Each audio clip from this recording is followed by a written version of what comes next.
Hello everybody and welcome to another time-lapse painting. Thank you so much for joining me. This one is called Grassland Ruins, and here is the final piece. Done in all its glory. For this painting I decided to, I should say I was inspired by the land sea that stretches in the central US. In states like Montana, Nebraska, Iowa, even in Colorado and North Dakota, South Dakota. Anyway, all that flat land, or mostly flat land.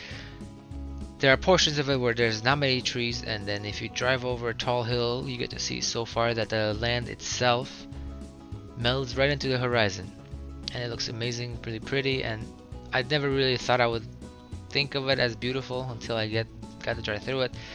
Usually, that area of the country doesn't get a good reputation. Everybody's like, oh, it's flat, but honestly the flatness makes it amazing. But anyway, here I am. I just laid down a semi thickish layer, not really thick, but just a layer of modeling paste mixed with paint, and then I'm just etching into it with my fan brush. I kind of separated all the bristles, or organized the bristles of the fan brush into about 8 different tips, or I don't know, a bunch of different tips. And I did so by just putting some paint on all of the fan brush bristles, and then I drew, as it's still wet, I dragged my fingers across it. And when you drag your fingers across a tip, going from horizontally, you get to separate the tips. Anyway, here is the clouds. I was going for a warm front hitting a cold front. I don't know if you ever got the chance to see in your life. Maybe you have seen. You probably have seen when you look up at the sky and then you just see like one side is just all clouds, and it's a pretty flat line, and you're wondering why are all the clouds just like in this big wave. It's because it's a cold front hitting a warm front. The cold air doesn't mix with warm air, and what happens actually is the warm air gets pushed up by the cold air, and that's when usually you get more clouds forming, or probably rain, because the warm air climbs, condenses into clouds, and then condenses more into, or I should say cools down, then condenses, then starts raining. And so after I laid down all those globs of paint, I decided to go back into it like I usually do with clouds and just add more cooler, just detail it up, make it look really pretty. And now here I am making the ruins, or rather I should say I started with the trees around the ruins, and after I finish these trees I go with the ruins of a cathedral, or what I envisioned to be a cathedral. I looked at a bunch of photos of cathedrals and didn't really use them for anything. The only thing I really got out of the photographs and whatever I looked at was just, I'm gonna make it have the popular circle window, or the stained glass window, or where it would be the hole. And I'm working on it like right here, just getting that nice circle.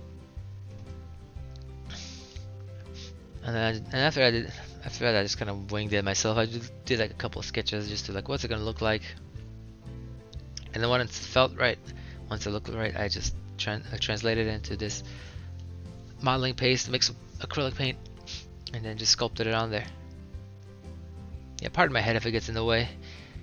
It's really difficult to paint like usual. Most people paint on a easel, but the problem with painting on the easel is sometimes things droop, and if it droops or starts running, it ruins the painting. So I have to paint directly on a flat surface with this 3D modeling paste. Yeah, another one of the reasons I painted this painting was I just really enjoy looking at castles that are for sale, and sometimes you find castles that are dilapidated, and you think they're pretty cheap, relatively speaking, you know, because you get some land and you get this giant structure, but the upkeep on these things is ridiculous. very expensive. But anyway, here I am just throwing down just little tips for, you know, the grass. You can't really tell if you were looking out in the distance. You know it's grass, but you can't really pull one out and say, oh, that's one straight of grass. It all kind of just turns into a wave. So that's what I'm kind of going with. So here I'm using a fan brush again, and using the same technique as I did earlier when I was removing the paint, but this time I'm adding the paint with it.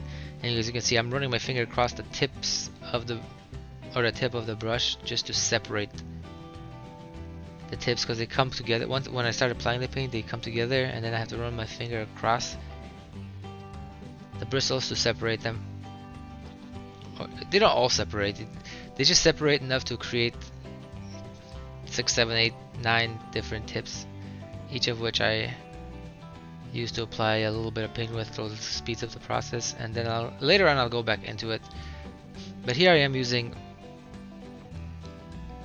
a cake decorator. I really like using this tool now. I'm starting to get good at it, and it makes everything so much faster and more fun. I have like more control, more it's made my life much easier. I should have done this much earlier, but I was a little bit stubborn in doing it just because I wanted to get better at using a brush to put on the modeling paste. And also there's some things that I can't do with that cake decorator. Like I can't make lines as thin as I wish. Even if I take some pliers and make the holes even thinner. Like I took some of the tips from the cake decorator, and actually with some pliers I squeezed the tips, closed more and more closed, and then, but even so, as thin as I made it, or as small the hole I made, it still comes out too thick. So right now you see me going back over the areas that I wanted to make thinner, use a thinner cake decorator tip, but I use a brush and I just scoop up a little glob, and then the little glob has a little sharp tip hanging off, and I use that sharp tip to draw the line of a grass. I hope I explained that well.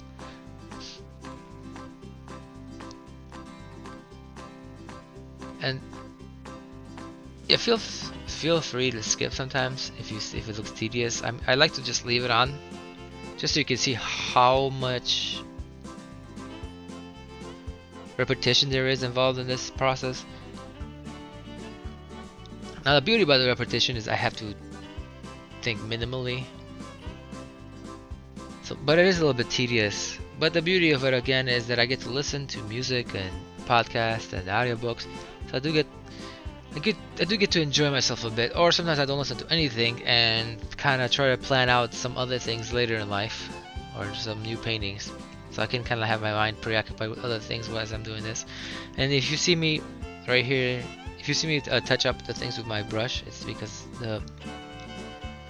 I either want the tips of the grass to poke up or flatten onto the ground. So usually the flattening onto the ground part is what I do more of, because if I don't, then the new grass lines I put down will stick out awkwardly, and it won't keep that relative straightness or flow of the grass. At some point I'm gonna just skip past all this. Again, I just wanted you guys to take it in and see how long it takes to do all this, all the monotony.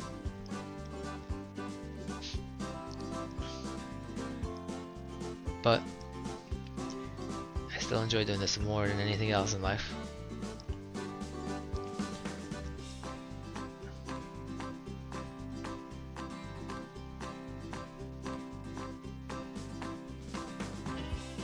Yeah, okay, so again later I will be skipping, just so you don't get startled by the time jump. Overall, this painting took me, I'm gonna say, 16 hours. I think I recorded about 12 hours of it. Some of it I didn't record, or didn't include in this video, because when I condensed the 12 hours or so into 15 minutes, you know, there's some areas I don't need to keep constantly revisiting, or showing like I'm doing here. But again, I'm doing it just so you know how much time it takes. Because I'm definitely proud of myself for my ability to stay concentrated for long periods of time. And then there are days where it's more difficult, and I usually work for half hour, take a 5-minute break, do another half hour, 5-minute break. It seems like that might be my best flow.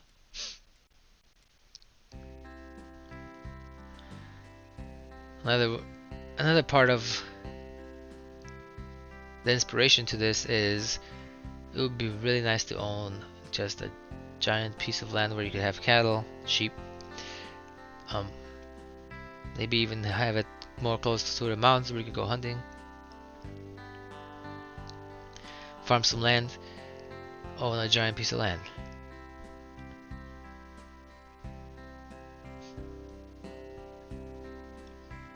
Now I go, so yeah, and you saw I just skipped past the rest of the grass, but now here I am just adding some translucent layers just to darken the areas underneath the grass and give it a little bit of a blue tinge.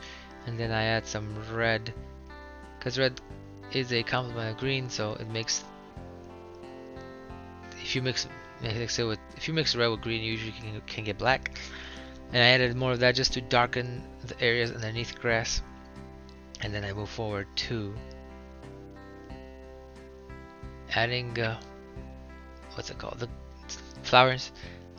I wasn't thinking of any flowers in particular, but probably daisies, because they're most popular. They're most like prevalent flower I can think of that grows in these grass fields.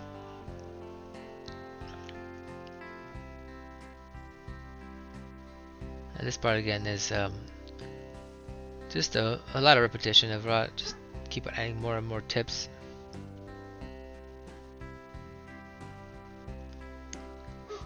Every dot's a flower, but it takes a while. I try to skip a little bit through it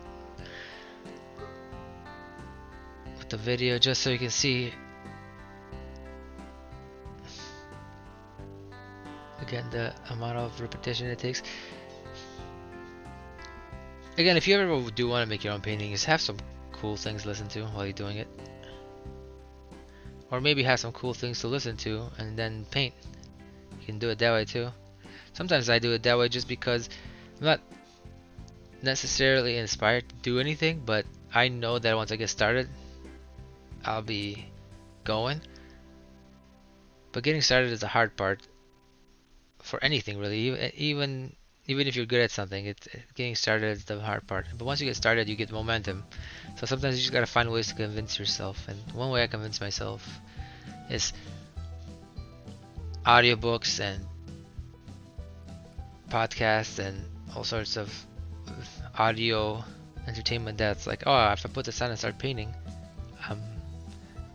or if I put this on, I'm gonna start painting, so I might as well start listening, so I have something to look forward to when I don't look forward to painting.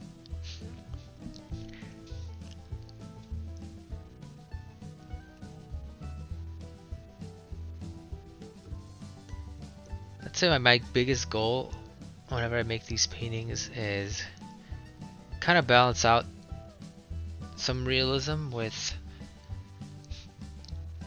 I don't know, like I don't want to be realistic. I don't like realism. Oh, I mean, I like it, but I personally don't want to make anything that's realistic, because painting is I mean, if I wanted something realistic, I'll just say photograph, you know.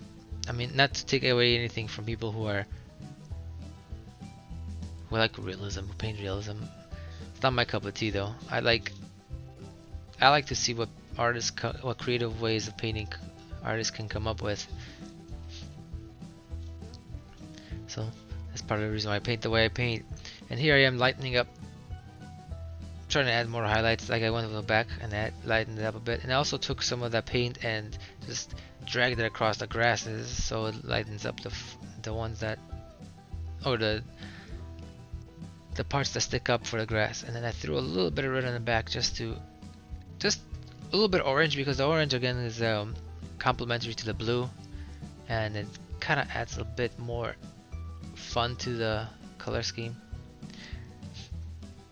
And then I also added a layer of transparent blue over all the sky, just to make the clouds fit more into the sky. And that's about all there is to it for this one. Here I am signing the painting, and here's the final piece. Thank you so much.